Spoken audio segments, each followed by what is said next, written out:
Hola chicos, ¿cómo están? Bueno, pues con este video vamos a cerrar ya nuestras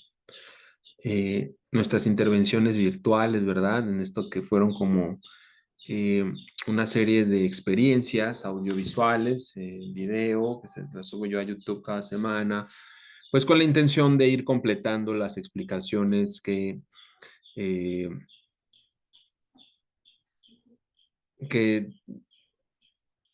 merece cada autor, cada obra, ¿no? Que revisamos a lo largo del semestre y que justo son complementarias a la hora que tenemos en clase los sábados, que yo la usé en este semestre sobre todo para ponernos de acuerdo, para las exposiciones, para, ¿no? Dialogar, es decir, aprovechar el tiempo de una forma, eh, eh, aprovechar el tiempo más en la interacción, ¿no? Aprovecharlo de que estamos ahí presentes y dejar como la parte más explicativa, más argumentativa, ¿no? Como dirían, la explicación teórica ¿no? de cada obra, de cada autor, dejarla pues en el libro, ¿no? Que prácticamente es la intención que tengo en este momento, ¿de acuerdo?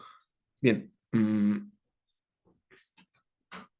bueno, este es un repaso, ¿no? De lo que hicimos. Y antes que nada, pues quiero compartirles esta hermosa imagen que me encanta.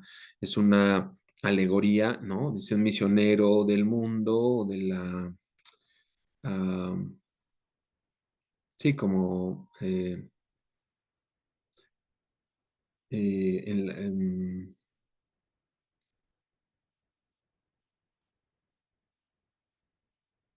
o sea, lo que habla es como una persona, ¿no? Un estudioso, porque este es un grabado de medieval, interactúa, toca, ¿no? Tiene la posibilidad de tocar ambas esferas, tanto la terrestre como la de los cielos, ¿no? Y en este sentido, para poder tocar una, que sería la celestial, pues tiene que salir, ¿no? De el orden o el orbis terrarum, que es en la Tierra, y además atravesar las estrellas, ¿no? Solo así tendrá acceso a la posibilidad de ir más allá al orden celestial, ¿no? Me gusta esta obra, esta alegoría, porque es justo eso, una alegoría, no es algo real, no es que esté planteando la posibilidad de un viaje espacial, ¿no? No en ese sentido, no es tan física la idea, sino más bien es justo como más metafísica, como más hacia lo espiritual, hacia el diálogo con las cosas, con la dialéctica de lo natural y lo humano, o la conciencia y sí, la conciencia como racionalidad y la conciencia como motivación de las emociones, de lo empírico, del cuerpo, lo natural, ¿no? Lo carnal, ¿no? Entonces, eh, esta transgresión, porque es eso, ¿no? Es salir, ir más allá del orden establecido naturalmente, ya sea por una divinidad o por una cuestión cosmológica, lo que nos aventura es que para poder llegar siquiera tocar, ¿no? Los cielos, es necesario romper la idea de lo establecido, ¿no? Del orden establecido. E ir más allá implica, pues también, rebelarse contra eh, lo conocido, ¿no?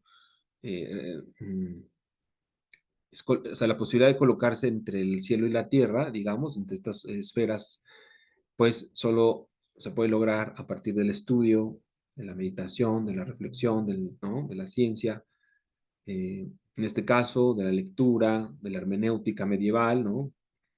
De la forma en la que nosotros vayamos conociendo lo que está más allá de nuestra racionalidad común, presencial, personal, pues iremos explorando estos caminos para romper eh, ¿no? Lo cotidiano y poder aspirar a un conocimiento más divino, ¿no? Más cercano a lo divino. Y justo ahí, si ustedes se dan cuenta, lo divino no necesariamente es donde está el sol. Bueno, aquí no se ve, pero en realidad el sol es parte de eso divino. Aquí está, ¿no?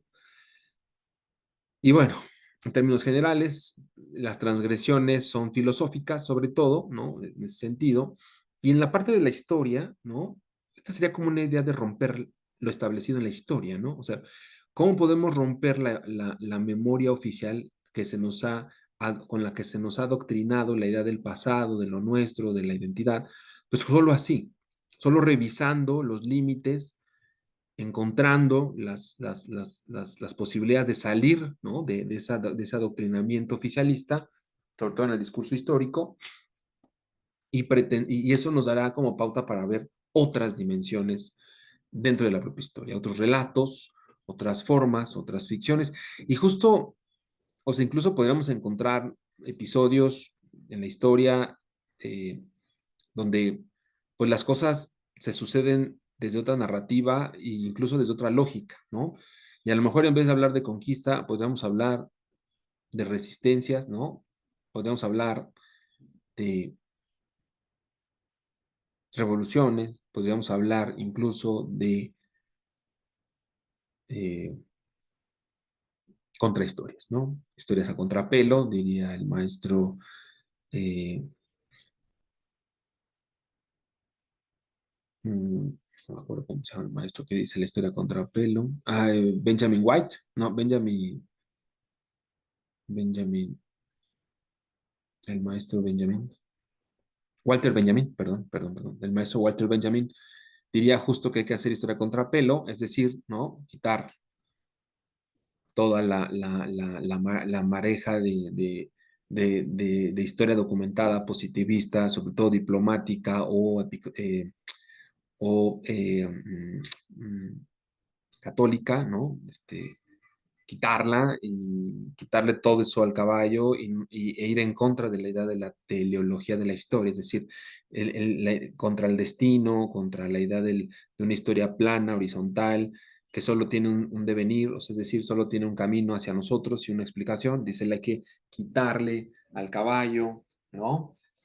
Toda esa herramienta, eso que le queda, ¿no? Eso que nos obliga a ir sentados solo en una dirección y tomar el caballo por las riendas, quitarle toda esa silla, ¿no? Que nos obliga a estar estáticos y montarlo a contrapelo, es decir, contra la dirección que lleva las historias diplomáticas, episcopales, ¿no? Esas historias oficiales de los grandes héroes, etcétera, ¿no?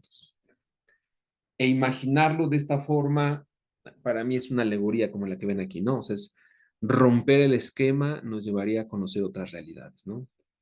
Otras realidades que sabemos que están ahí, pero quizá están negadas, están escondidas bajo el manto de la historia oficial, pues hay toda una historia olvidada o narraciones olvidadas, vidas olvidadas, voluntaria e involuntariamente, por cuestiones políticas, sociales, culturales, etcétera. Entonces es un poco, la filosofía nos tiene que ayudar, nos tiene que permitir entender que la historia las historias, cuando la historia es plural, o sea, es plural, es multicultural, y que además no tiene un sentido, ¿no?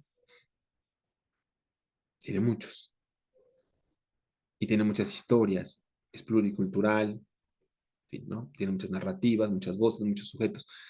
Pero para llegar a eso, tenemos que partir del principio, ¿no? No del origen, sino del principio de, bueno, ¿y quién estableció la idea de un sentido de la historia? Y ahí es donde comienza nuestra discusión, ¿no? Con estos filósofos ilustrados o estos pensadores ilustrados, justo ahí es donde la idea de una historicidad con sentido, de pasado, presente, futuro, mejoramiento, progreso, incluso llegar a los bordes del término modernidad, podríamos tenerlo allí con estos primeros pensadores que establecieron en la idea de que la historia tenía un sentido, ¿no?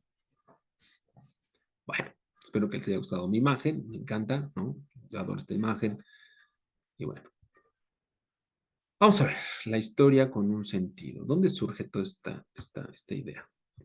Pero la historia en un sentido estricto, o el pasado en un sentido estricto como moraleja, como una consecución de hechos de los que hay que aprender y donde se narran con cierta mítica, cierta, un poco cómica la situación, pues sucede con los griegos, ¿no? Bueno, mucho antes, ¿no? Son los griegos en todas las culturas que tenemos, donde tenemos registro, pues sabemos que hay una serie de pues narraciones, ¿no? Narraciones del pasado.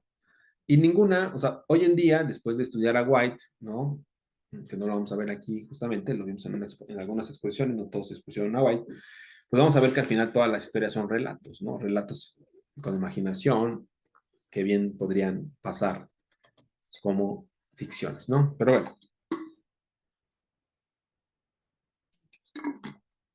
la idea de una historia para todos se construye o se empieza a, a percibir en el siglo XVII, justo por la hegemonía militar, ¿no? Que ejercen algunas naciones europeas sobre ciertos países, ¿no? Como la Nueva España, todo esto, ¿no? Estas colonizaciones que permitieron un enriquecimiento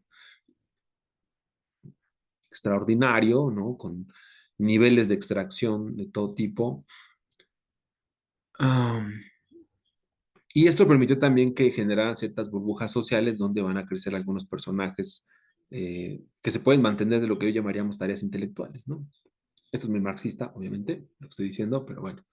Eh, estos personajes, la mayoría varones, ¿no? Hombres pensantes, ¿no? Que tratan como de resolver problemas y cuestionamientos que solo implican o solo discuten algunos pocos, ¿no? De Voltaire, Rousseau, Diderot, Diderot, eh, Montesquieu, eh, y bueno, Kant, y antes de Kant, Goethe, eh, los alemanes y en Inglaterra, famosos, ¿no? Estos eran solo los famosos, seguramente hay más, Locke, Spinoza, ¿no? Que nosotros los metemos en un saquito como si fueran pensadores que estaban juntos y que discutían. La realidad es que algunos ni siquiera se conocían, ni siquiera se sabían que existían, ¿no? Entonces, nosotros los hemos metido como en una tradición académica para tratar de explicar el origen de ciertos términos o de ciertas escuelas de pensamiento. Pero eso no implica que no podamos dudar que realmente pertenezcan a una sociedad, ¿no? O sea, una idea de que estuvieron en común. Por ejemplo, estoy pensando Voltaire y Kant, pues no tienen nada que ver, en absoluto, ¿no? Pero nosotros los usamos para tratar de explicar ciertos detalles. Por ejemplo, en este caso, el sentido de la historia, ¿no? Eh, las primeras filosofías de la historia surgen con Voltaire, Kant y, bueno, Voltaire y Kant, Herder, todas estas personas que ya vimos en algún momento. Y intentan de alguna manera mostrar que el pasado que asumen como propio, por eso le llaman universal, pues tiene un sentido, ¿no? Y ahí no se alejan del todo de la historia universalista teológica creada por la Iglesia Católica, o más bien por los cristianos, ¿no? En general, no solo los católicos, los cristianos en general. No se aleja, están influenciados por estas ideas de una historia con moraleja, ¿no? O sea, de la que se tiene que ir aprendiendo y de donde puedes ir señalando pues lo que se ha hecho bien y lo que se ha hecho mal, ¿no?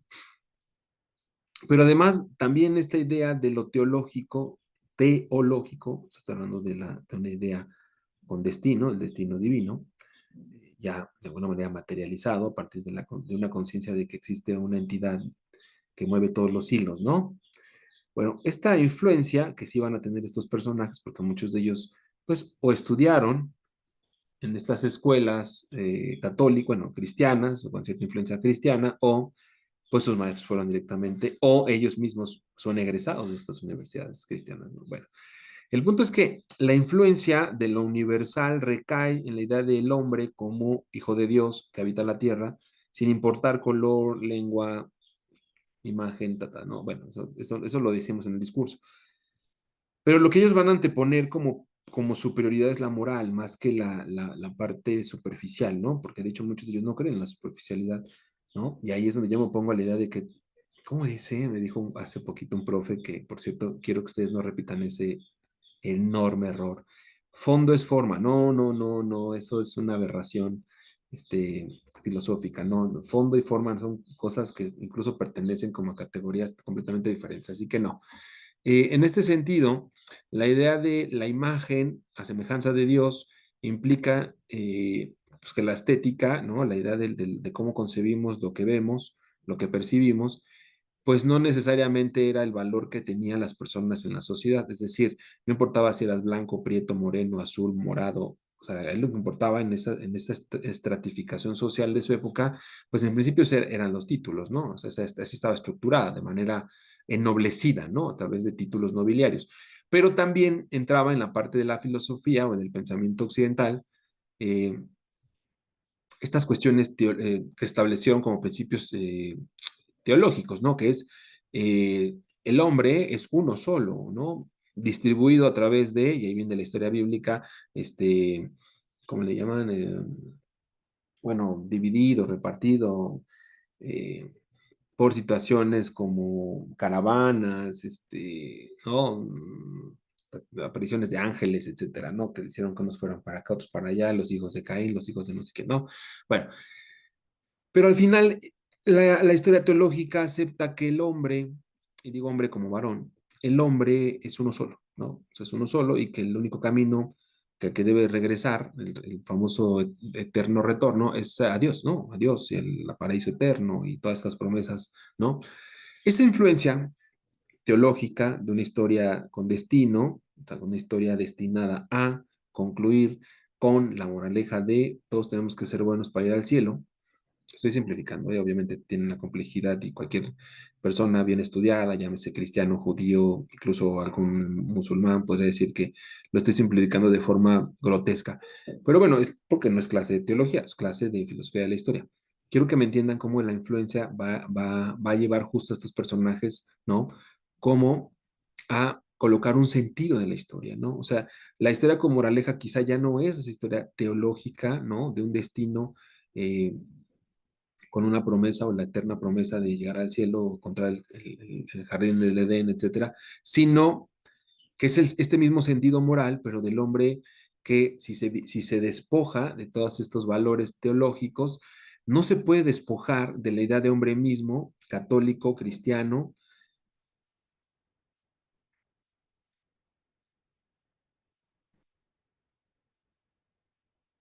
que debe seguir ciertos marcos de conducta, ¿no?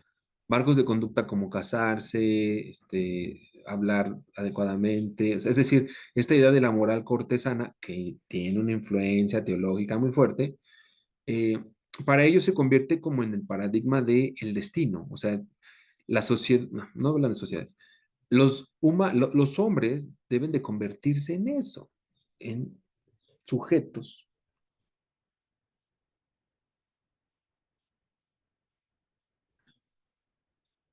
sujetos con, o que se, que llegan a cierto nivel de civilización, ¿no? Y la civilización como reflejo de lo que ellos son, hombres pensantes, racionales, trabajadores, con privilegios, ¿no?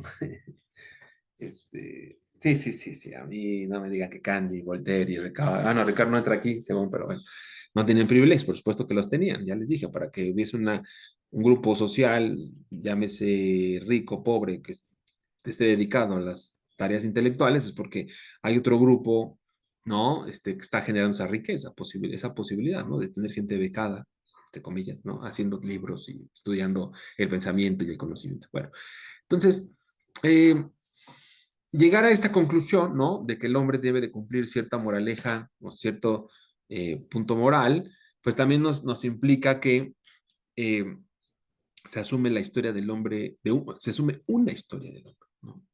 Una sola. Y a eso le vamos a llamar la historia universal. Esa es la historia que nos corresponde a todos. Y a partir de ahí la reflexión es, bueno, ¿y por qué vamos a llegar a esta historia universal? Bueno, pues porque justo la trascendencia del hombre no es tanto lo que ha hecho socialmente, y aquí es donde entran las contradicciones de las lecturas de Voltaire y sobre todo de Kant, sino es cómo ha llegado a ser consciente de sí mismo y todo lo que ha logrado percibir, entender, comprender, explicar, desarrollar, construir, ¿no? Versus esos otros que no son mi reflejo, pero quisiera verlos en mi espejo, más bien, que son mi espejo de lo contrario, no de la otredad, porque no me meter en el problema de la otredad, sino de lo contrario, ¿no? Que si yo me he visto de tela, ellos se visten con palos y palmeras, claro, el que está colocando la idea de la otredad son ellos, perdón, de la contrariedad son ellos, ¿no? O sea, este es mi contrario, no es que lo sea naturalmente, sino que ellos lo colocan ahí, ¿no? Y entonces van a colocar ahí, y esto diría el maestro Bartra en algún punto, van a colocar al salvaje ahí, ¿no? ¿Quién es el salvaje? Pues tiene todas las características y connotaciones de las personas que viven en las colonias, es decir, que las que no son netamente occidentales, tienen características hindús, chinas, mesoamericanas, no sé, de gente de la Patagonia, es decir, tienen todas las características no occidentales, casualmente, ¿no? Y bueno, en este sentido, la historia universal de los hombres es esta historia universal que explica, o es esta narrativa que explica cómo el ser civilizado, ser con cursivas, el ser, ¿no? Civilizado, llega a este determinado destino y el resto va eh, con cierto nivel de atraso, ¿no? Eso ya lo coloca en un sentido, o sea, le da horizontalidad a la narrativa histórica, ¿no? Dice, nosotros vamos para, bueno, no sé, nosotros vamos para acá, estamos aquí, sabemos que vamos a llegar, además hemos desarrollado la capacidad de ser conscientes de a dónde vamos a llegar, ¿no? Mientras los contrarios, o sea, los que no son nosotros, los que no son nosotros, dije que no vamos a tener el problema de la otredad, pero podrían pensarlo, pues nos van alcanzando, ¿no? Y hay una explicación seguramente racional de por qué no han llegado acá. Y entonces empiezan las explicaciones con los fenómenos. No tuvieron a los romanos, no desarrollaron el abecedario, no tenían escritura como la nuestra, alfabética, no tenían números como nosotros que le robamos a los árabes los suyos, no tenían una estructura patriarcal como la que nosotros tenemos con el rey, no tenían sus estructuras sus basamentos estructurales, es decir, pirámides, todo esto, pues obedecen a una idea a sociedades teocráticas, es decir, siguen viviendo bajo los mitos, no han llegado a una filosofía racional como nosotros, ¿no? Entonces, les digo, empiezan a hacer estas caracterizaciones y al mismo tiempo empiezan a inventar, porque diría Edmundo Gorman, es una invención dentro del horizonte cultural occidental, empiezan a inventar cuáles son esos hechos que los van impulsando a desarrollarse mucho más que el resto de la población, ¿no? De la que ellos conocen, claro. Y entonces ahí justo se da esta posibilidad de entender que las conquistas, la militarización, el empoderamiento de ciertos reyes, ¿no? Aunque sea con una crueldad terrible, este, la escritura, aunque el 99% de la población occidental no leía ni escribía en esa época, bueno, 90% póngale, el alfabeto, aunque alfabetizados estaban muy pocos, bueno, conocían el alfabeto muy pocos, es decir, en esta búsqueda de narrar su historia de manera horizontal, con un sentido, ¿no? Influenciado de la historia, de la historia teológica, de encontrar, cambiar la idea de la moraleja cristiana por una moraleja civilizatoria más cercana a los valores cortesanos, eh, cortesanos de corte, porque ellos son personas de corte, pues obviamente van redescubriendo o, sí, revelando, o sea, le van quitando el velo, ¿no? A hechos que habían pasado desapercibidos, ¿no? El rey Arturo, ¿no? El Miocid, es decir, como comienzan a hacer a revalorar ciertos episodios, ciertas narrativas, ciertas historias orales, las empiezan a revalorar como propias, cuando anteriormente eran acusadas de idolatrías, eran acusadas de estar en contra de la iglesia, es que me estoy acordando, de paganismo, ¿no? Estaban acusadas de ser creencias paganas, de idolatría. Bueno, ahora se rescatan algunas situaciones de estas. Goethe es uno de los primeros que lo hace, ¿no? Con estas historias orales fantásticas a través de sus poemas. Y bueno, y la continuidad de la cultura germana o germánico, balcánica, no sé cómo se llame, ¿no? Todos estos pueblos que se dicen a sí mismos germanos, pero que estaban distribuidos en gran parte de la Europa central y del este. y que y que justo van a empezar a hablar de una identidad propia, ¿no? A través de la lengua, a través de ciertas historias, y estas historias que son las que van a ir rescatando, ¿no? De la idolatría y del paganismo, las van a hacer propias, las van a empezar a, co- a situar como elementos de identidad nacional, de un espíritu nacional, de un espíritu de conciencia colectiva, eso que en algún momento Hegel llamará este espíritu del pueblo, ¿no? Bueno, entonces justo estas colectividades comienzan a diseñar, a apropiarse de estos elementos, pero la historia sigue, si ya no es teológica, sigue siendo teleológica, es decir, con un sentido horizontal, con la idea de que el presente es civilizatorio y que todos los demás van detrás de mí. Antes era que yo soy católico creyente y todos los demás tengo que ir convirtiendo. Bueno, ahora pasa lo mismo, pero en vez de irlos convirtiendo al catolicismo, los voy a ir convirtiendo a la civilización occidental cortesana del siglo XVII y principios del XVIII, ¿no? Bueno, siglo XVII y siglo XVIII. Aunque les hayan contado que no, Kant y Voltaire pertenecen a una sociedad iluminada de hombres que pensaron y no estaban dentro de su tiempo, falso.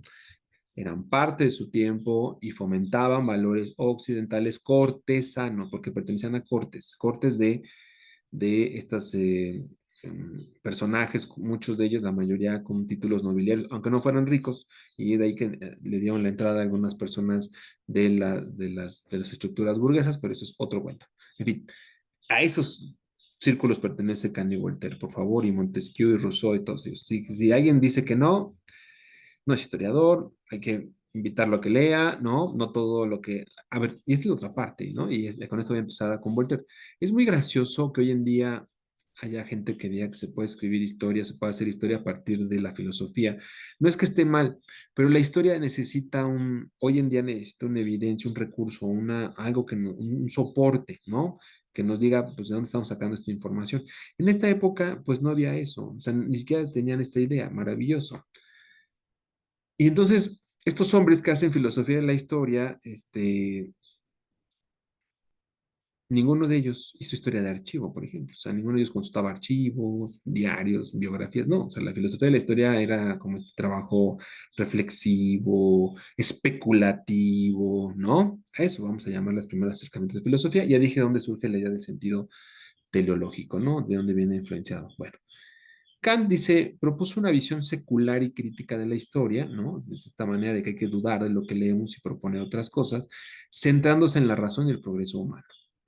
La historia universal se ve como una sucesión de eventos que deben ser entendidos a través de la crítica. Crítica quiere decir cuestionamientos, dudas, ¿no? De la crítica racional. Enfatiza la razón y el progreso, lo que les mencionaba, ¿no? La idea de la civilización cortesana, en contraste con las visiones teleológicas o providenciales, es decir, que ya no ve, o sea, él trata de entender que vamos hacia una mejora propia de la razón, de la conciencia de nosotros mismos, del comportamiento hacia los demás, es decir, o sea, también visualiza una mejora conductual con los valores cortesanos, reitero por enésima vez, pero eh, se aleja, ¿no? De este sentido providencial de la historia, ¿no? De las historias teológicas.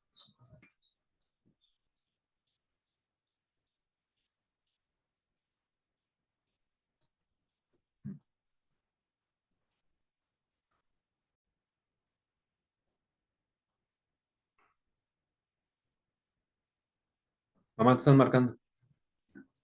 Ahí,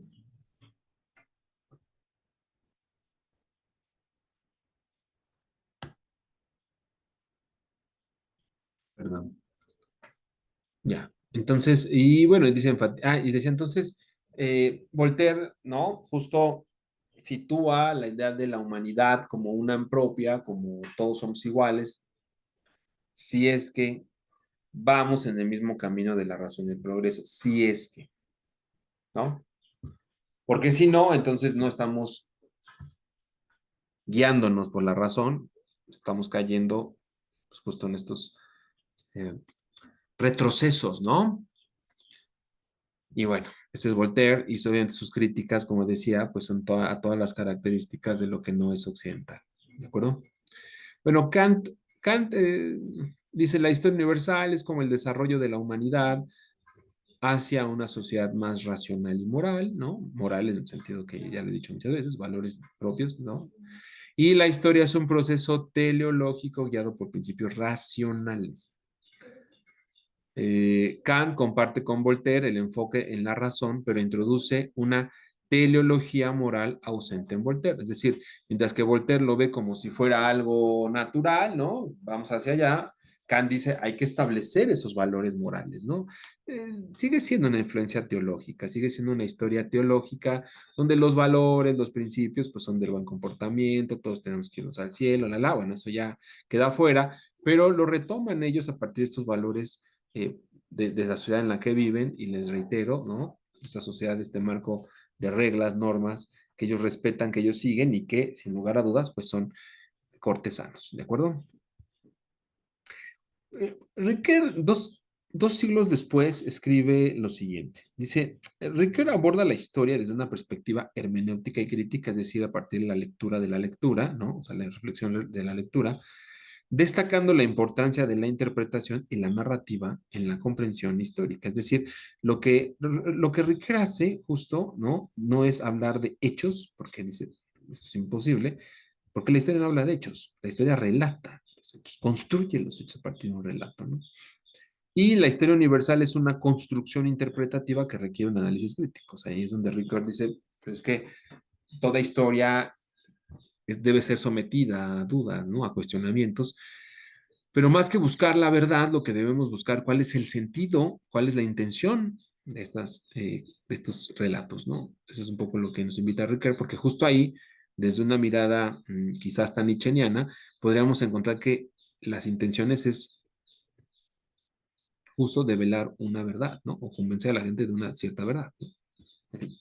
Esa diferencia de Voltaire, Kant, Ricoeur, bueno, de Voltaire y Kant, Ricoeur enfatiza la interpretación y la narrativa, cuestionando la objetividad de la historia universal, lo que les decía, ¿no? Entonces, o sea, él no habla de verdades ni de la objetividad como un asunto positivista, ¿no? Porque los positivistas creían que lo habían logrado, ¿no? Que habían, y que todavía hay gente que hace historia positivista, ¿no? Terriblemente, bueno, anticuadamente.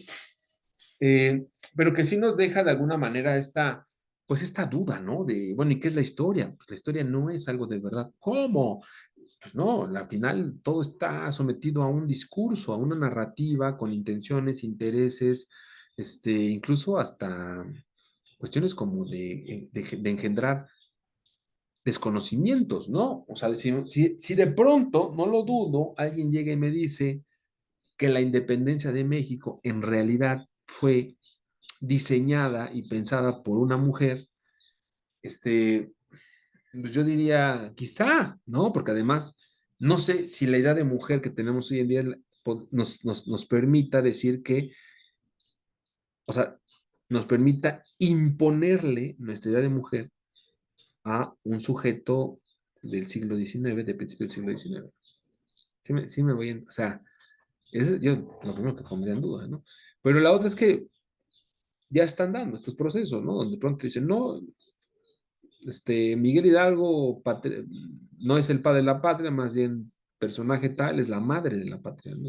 ¿no? O sea, está bien, es válido, ¿no? Diría Ricardo. Pero también ese discurso lo tenemos que someter a crítica y a cuestionamiento, y ese es Ricardo, ¿no? O sea, no es que me molesta o no me molesta, está bien, ¿no? Construyanlo, diseñenlo, pongan pruebas, argumentenlo, está perfecto. Y entonces entra nuestra hermenéutica. Hay que criticar, hay que cuestionar, hay que, ¿no?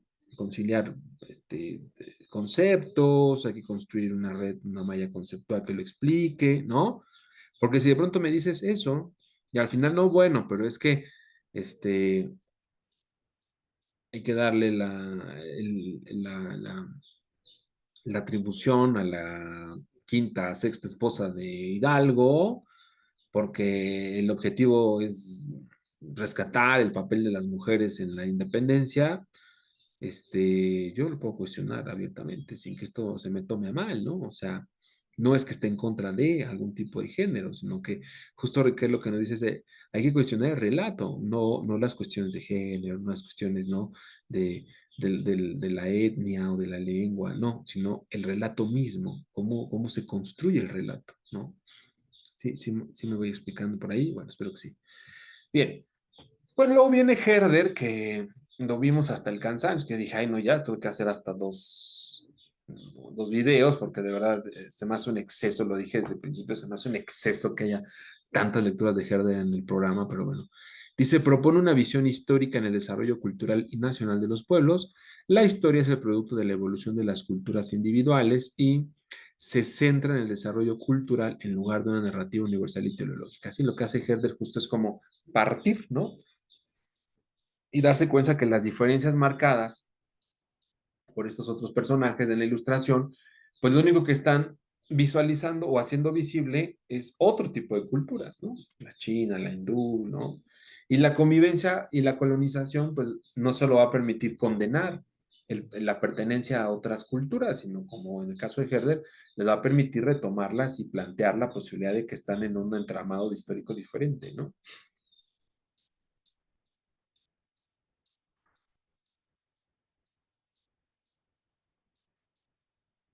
Pero Herder sigue planteando la idea de una historia universal, o sea, tampoco es que se despega de ella y sigue planteando la idea de observar las culturas no occidentales desde una mirada propia hacia afuera, o sea, tampoco las ve o sea, tampoco son miradas pluriculturales, es más como los primeras, como una mirada antropológica, ¿no? O sea,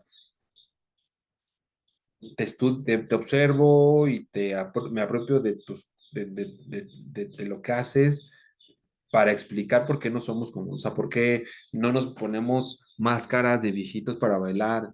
O sea, si bien reconoce la diversidad, ¿no? Porque ahí estaba, Herder es maravillosamente la reconoce y justo la lleva a un estudio filosófico de que las conciencias y la idea de la cultura no es más que una situación que tiene que ver con el individuo y con su colectividad. Eh, Herder no renuncia del todo a la historia universal y tampoco renuncia del todo a la moraleja de una historia teleológica, ¿no? O sea, esto también es cierto. Entonces no se salva de esa parte. No hay nadie, ¿no? En general, ninguno de estos personajes se va a salvar porque no es su intención. O sea, ninguno de ellos está pensando en las críticas que ya hacemos hacia la colonización, ¿no? Eso, si yo lo planteara así, sería algo, una crítica que ustedes me podrían hacer por ser anacrónico, ¿no? Es decir, plantear cosas de mi presente como si el pasado las pudiera responder. Y bueno, en el siglo XIX, pues, tenemos a Hegel, ¿no? Dice, Hegel ve la historia como un proceso dialéctico, ¿no? De diálogo, que avanza hacia la realización de la libertad y la razón absoluta. La historia es racional y teleológica, ¿no? Y ahí está su influencia católica, bueno, cristiana. Difiere de Herder al proponer una teleología universal donde la historia es la manifestación de la razón, ¿no? O sea, Hegel sí cree que en algún momento de manera colectiva la historia es este pasar de la conciencia de sí mismo y entonces la liberación frente, ¿no? A la concientización, liberarse para concientizarse de todo lo que nos rodea en cuanto a lo conductual, ¿no? Y bueno, no, también Hegel, perdón, pero Hegel hace historias sin un solo archivo, ¿no? No, no es necesario.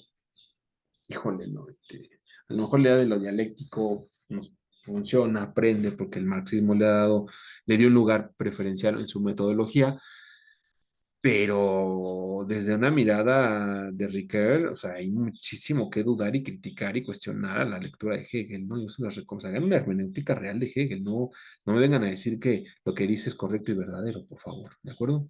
Bien. Y luego Croce, ¿no? Italiano. Bueno, y además Hegel, se los dije, está defendiendo la idea de la historia alemana, ¿no? Es una tradición completamente distinta.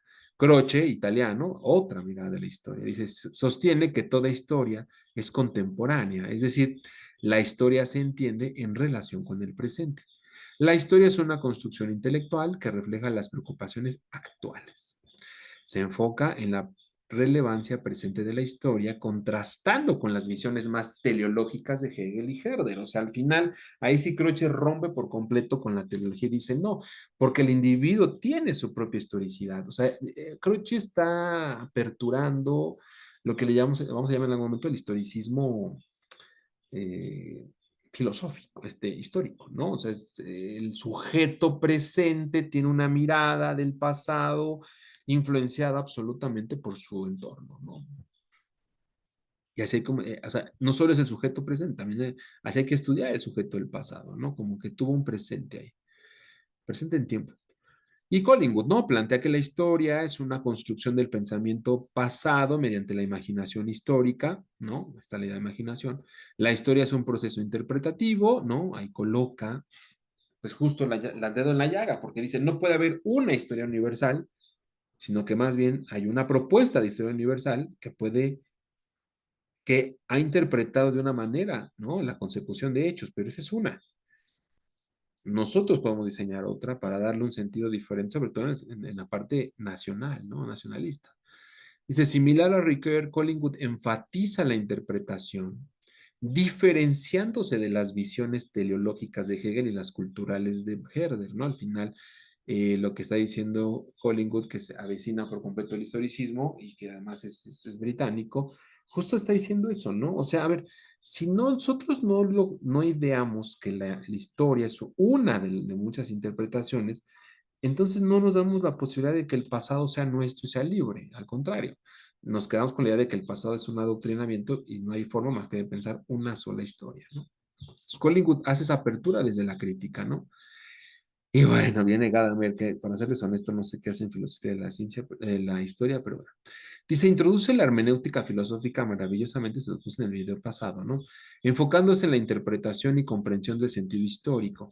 La historia no es un simple relato de hechos, sino una comprensión dialogada del pasado, es decir, una forma en la que del presente leo el pasado y el pasado retraigo al presente. Entonces ahí hay una, ¿no? O sea, hay un ida y venida, mis valores, sus creencias, mis creencias, ¿no? O sea, es constante y de alguna manera inseparable, ¿no? Es lo que está diciendo este, Gadamer, que además esta es como la parte nodal de lo que vamos a ver, ustedes ya deberían ver y más adelante vamos a ir trabajando de la historiografía, ¿no? O sea, esta capacidad de leer los textos históricos desde nuestro presente y tratar de aterrizar los suyos y entender que hay una dialéctica y hay un diálogo constante, no solo con el texto, sino con la idea de los hechos y el pasado, ¿no? Y dice, comparte con Riquet y Collingwood el énfasis en la interpretación, pero se distingue por su enfoque en el diálogo y la fusión de horizontes entre el pasado y el presente. Ese es Collingwood, ese es Gadamer, ¿no? Denme un segundo.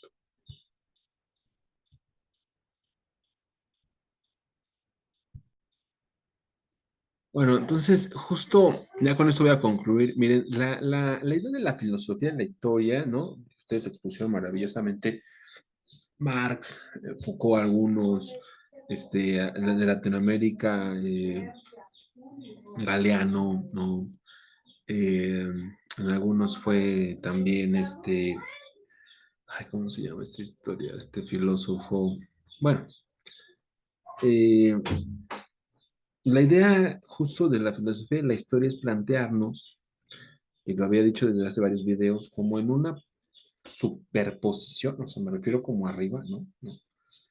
Para leer que los textos y los discursos y los relatos históricos eh, no solo contienen una metodología y no solo tienen una base conceptual, que es lo que se ve en teoría de la historia, sino que además podemos cuestionar su sentido, sus intereses y la interpretación que están haciendo.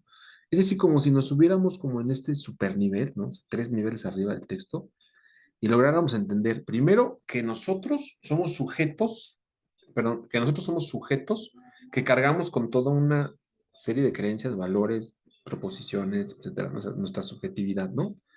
Entonces, ese es el primer nivel, ¿no? Nosotros leyendo, estamos conscientes de que estamos leyendo un texto histórico, ¿no? Y que tenemos toda esta eh, subjetividad, ¿no? Vamos a llamarlo así, solo para que me entiendan, ¿no? No, ahorita no voy a problematizar, eso lo pueden problematizar en problemas ontológicos, pero bueno. Luego, ese es un primer nivel. El segundo nivel es, una vez que soy consciente de mi subjetividad leyendo un texto histórico, soy capaz de dudar, cuestionar e interpretar un texto que también deviene de personas con subjetividades, ¿no? O con una subjetividad. Entonces ya digamos como un diálogo no solo de texto sujeto, sino de subjetividad, subjetividad. Sí me van entendiendo. O sea, ese es el segundo nivel. Pero un tercer nivel es ser conscientes de ese diálogo, y ahí es donde Gadamer entraría perfectamente. Eso es lo que dice Gadamer, ¿no? O sea, cuando nosotros entramos a ese nivel, ya estamos haciendo filosofía. En ese nivel en el que yo entiendo e interpreto el diálogo entre la subjetividad y la subjetividad del sujeto texto, o sea, uno, dos, tres, en ese diálogo intersubjetivo, la interpretación de ese diálogo intersubjetivo es lo que me permitiría cuestionar y entender el sentido del relato histórico, del discurso histórico, las ideas del tiempo que Ricardo lo pone, ¿no? O sea, las ideas del tiempo, la idea de los tropos, ¿no? Que de alguna manera vinculan o imaginan ciertos hechos, y eso lo vimos en algunos grupos con White, ¿no? Con Gaten White, este, esto nos permite observar que hay una historia que justifica la colonización y hay otra que puede dudar, ¿no? Y justo buscar la descolonización del pensamiento. Es decir, ese nivel de interpretar el diálogo intersubjetivo que es la filosofía. Yo personalmente lo que llamaría filosofía de la historia, ¿no? O sea, eso es justo lo que me encantaría que entendieran como filosofía de la historia y que es necesario practicarlo, ¿no? O sea, ¿y cómo lo voy a lograr? Y aquí sí tengo que ser honesto, pues solo leyendo, ¿no? Leyendo y metiéndome de plano en los textos y dándome chance de leerlos e interpretarlos, ¿de acuerdo? Bueno, chicos, ha sido un excelente curso. La verdad es que yo estoy muy contento con los jóvenes y con ustedes. Todos para mí son jóvenes, no nada de que "Ay, yo ya estoy grande". No, no, todos, todas y todos son jóvenes extraordinarios estudiantes, ¿no? El 99.9% ha mostrado un interés, una voluntad y una persistencia que de verdad es digna de aplaudirse. Y francamente, o sea, yo les veo mucho potencial como historiadores, bueno, en esta mezcla de historia y filosofía, ¿no? O sea, honestamente les veo muchísimo potencial, los quiero felicitar en ese sentido y plantearles, pues que no desistan, ¿no? Nos encantaría que siguieran trabajando. Algunos ensayos fueron extraordinarios, con miras a que de verdad sigan trabajando para publicarlos. Yo les veo muchísimo nivel, y no desistan, de verdad. Vamos a tratar de llevar esto a buen puerto, todos, todas, para que, pues, concluyamos y demos vida a una licenciatura única en México, ¿no? ¿Cómo ven? Pues muchísimas gracias, nos vemos pronto. Espero que les haya gustado este video y pues bueno, estaremos en comunicación constante. Muchas gracias, chicos. Pasen un excelente fin de semana, excelentes vacaciones, y nos vemos el siguiente semestre, por favor, ¿no? Porque no me gustaría saber, es que ya no regresó, ya no hizo nuestro. Me encantaría verlos de regreso en la escuela. Muchas gracias.